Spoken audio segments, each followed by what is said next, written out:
Et donc les mythes, pour moi, à la fois en expérience personnelle et en expérience professionnelle, ont été des grands repères.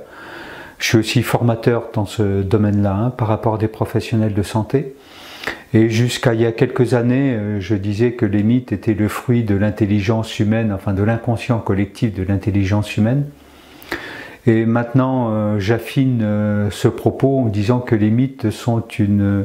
écriture de l'histoire très métaphorique, avec les moyens dont peuvent disposer les personnes pour écrire une histoire que bien souvent elles n'ont pas connue. Donc elles font avec leurs références. Ce qui fait que petit à petit, je suis en train de reprendre ma vision des mythes pour être dans une approche comment dire, en disant que les dieux ont existé. Ce sont des personnages réels qui viennent soit de l'extraterre, soit de l'intraterre, et qu'ils ont eu des manifestations, des relations avec les mortels, parce que eux sont, ou alors à des dimensions de temps qu'on pourrait appeler immortelles du point de vue humain, voilà, et avec des expériences de création de différents mortels. Donc dans certaines littératures on va parler de clones ou de génomes, enfin voilà, et on revoit tout ça, et d'avoir cette perception maintenant du mythe, quand je relis des mythes, même des livres que j'ai écrits sur les mythes, et je me dis que c'est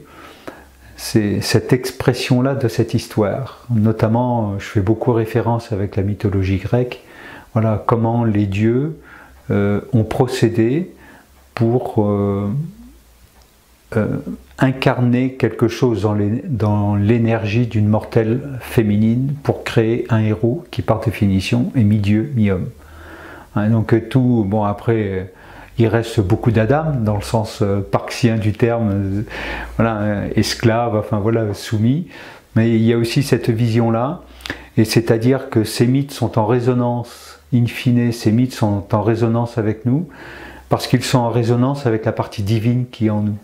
Et qu'on la reconnaisse ou pas, elle est là, quel que soit le